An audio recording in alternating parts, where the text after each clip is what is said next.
हरी बोलो, हरी हरी बोलो, हरी हरी बोलो जी। कैसे हैं आप सभी? आशा करती हूँ आप सभी मेरे प्यारे लाला लाली की सेवा में मगन मस्त होंगे, इनकी कृपाओं का, लीलाओं का आनंद हर पल हर क्षण ले रहे होंगे। आज का जो विषय है मैं बहुत जल्दी से आज टॉपिक पे आ जाती हूँ। आज का जो विषय है कि जैसे कि नवरात्रि चल रही है, तो सभी का प्रश्न है कि नवरात्रि में लाला को, लाली को, उनको स्नान, सेवा, श्रृंगार कराने में समय लग जाता है, क्योंकि उनके घर में जैसे कि जो चौकी वगैरह है माता जी की वो लगी हुई है, तो क्या वो देर से श्रृंगार वगैरह करा सकते हैं? किस तरीके से पूजन अर्चन करें? तो चलिए शुरू करते हैं ब्लॉग को। हरि बोलो। प्रथम देखिए, नवरात्रियां चल रही हैं, मेरे लाडो की नवरात्रियां चल रही हैं, मेरे लड्डू बाबू लाडो की नवरात्रियां चल रही हैं।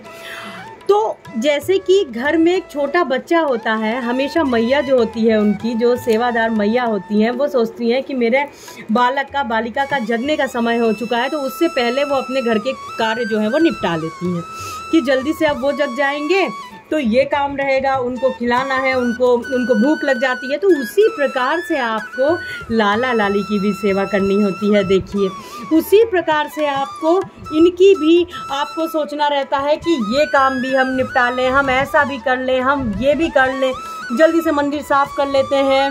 और 5 बजे उठ गए हैं, जल्दी से मंदिर भी साफ़ कर लिया, घर भी साफ़ हो गया, लाला लाली के पोशाक के जो उनको स्नान के बाद पहनना है आपने वो भी निकाल लिया, श्रृंगार भी निकाल लिया, जिससे बहुत ज़्यादा समय ना लगे, क्योंकि लाला लाली छोटे हैं, जगेंगे, उसके बाद वो उनको बाल भोग भी लगाना है, सब कुछ करना है। तो आप लोगों को एक दिन पहले से आप इसकी तैयारी कर सकते हो। पोशाक वगैरह आप पहले ही लाला लाली की निकाल के रख लीजिए। फिर बात आ जाती है कि सुबह देर हो जाती है पूजन अर्चन करने में, तो देखिए, लाडो को, लड्डू बाबू को जब आप सुबह जल्दी जगाओगे, 5 बजे तो नहीं जगाना है। मैंने जैसे कि बताया है कि आप लाला लाली को जगाने का एक समय निर्धारित कर लिए, 6 बजे से 7 बजे के बीच में आप आराम से जगा सकते हो, 6 बजे तक भी आप उनको जगा सकते हो। फिर बात आ जाती है कि जब आप लाला लाली को जगा देते हो तो श्रृंगार स्नान कराने में आपको उनको समय लग जाता है। अब ऐसी परिस्थिति में आपको क्या करना है? यदि आपके यहाँ पे पंडित जी आ रहे हैं, आपके यहाँ पे पाठ चल रहा है, तो देखिए, आप कोशिश करिए कि सर्वप्रथम आप लाला लाली को जगाइए और उनको स्नान करवा दीजिए। ठीक है, लाला को स्नान करा के आप उनका बाल भोग लगा दीजिए, आप फल का भोग लगा दीजिए, आप दूध का भोग लगा दीजिए, आप मिष्ठान का लगा दीजिए, आप मेवे का लगा दीजिए, कुछ भोग लगा दीजिए। उसके बाद आपको श्रृंगार और जो आप लाला के पास में जैसे खेल खिलौने रखते हो, श्रृंगार करते हो, आप वो बाद में कर सकते हो।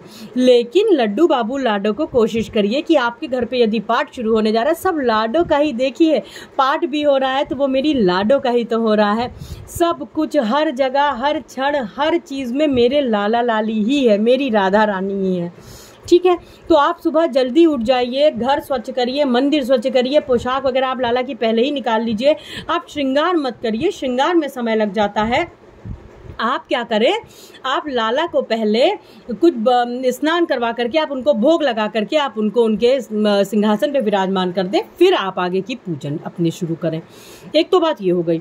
अब आपके पास बिल्कुल ही समय नहीं बच पा रहा है, आप बिल्कुल ही नहीं कर पा रहे हो, स्थिति में आपको क्या करना है? ऐसी स्थिति में आपको लाला लाली को सुबह जल्दी जगा दीजिए, आचमन करा के आपको उनको भोग लगा देना है। भोग लगा देने के बाद में आप जरूर उनको जो श्रृंगार वगैरह, स्नान वगैरह है, आप वो थोड़ा रुक के कर सकते हो, उसमें ऐसी कोई दिक्कत नहीं है। लेकिन कोशिश करिए कि लाडो का आप स्नान करा के उनको पोशाक धारण करा के बैठा दीजिए, क्योंकि मेरे लाडो का ही तो पाठ होगा, उनकी ही तो पूजा है, उन्हीं का तो सब कुछ है। इस तरीके से कर सकते हो। आप नहीं भी श्रृंगार कराइए, आप एक माला ही मेरी लाडो को पहना दीजिए हल्की, वो भी वो स्वीकार कर लेती हैं। तो इस तरीके से आपको लाडो की, लड्डू बाबू लाडो की पूजन अर्चन करनी है नवरात्रि में। देखिए, कोई भी प्रेशर या बहुत कड़े नियम लेके सेवा मत करिए। नियम लेकर के करेंगी, मन में टेंशन रहेगी, आप भी अस्वस्थ रहेंगी। यदि आप ही अस्वस्थ हो गई तो मेरे प्यारे लाला लाली की फिर सेवा कैसे होगी? तो इस तरीके से बहुत ही आसानी से करिए, मन में कोई भी बात ना लाइए, बस मन में ये लाइए, जो हो रहा है, जैसा हो रहा है, सब में मेरी लाडो की मर्जी है। आप जल्दी उठ रही हैं तो मेरी लाडो की मर्जी है, उनकी कृपा है। नहीं उठ पा रही हैं तो भी उनकी मर्जी है, उनकी कृपा है। हो सकता है आपको ही आराम की ज़रूरत हो तो नहीं उठ पा रही हो, हर चीज़ में बस मेरी लड्डू बाबू लाडो की ही कृपा और मर्जी होती है, सब उन्हीं को समर्पित। तो आज का ब्लॉग बस इतना ही। कोई भी प्रश्न है को आप मुझसे पूछ सकते हो कमेंट सेक्शन में, कोई सुझाव है तो अवश्य दीजिएगा। आज के लिए बस इतना ही, मिलते हैं अपने दूसरे ब्लॉग में बहुत जल्दी। वीडियो अच्छी लगी है तो लाइक करिएगा, चैनल को सब्सक्राइब करिएगा और बेल आइकन ज़रूर प्रेस कर दीजिएगा, जिससे आने वाली मेरे प्यारे लाला लाली की वीडियोस की नोटिफिकेशंस आप तक तुरंत पहुंच जाए, जल्दी पहुंच जाए। आज के लिए बस इतना ही। हरि बोलो, हरि हरि बोलो, राधे राधे जी, हरि बोल।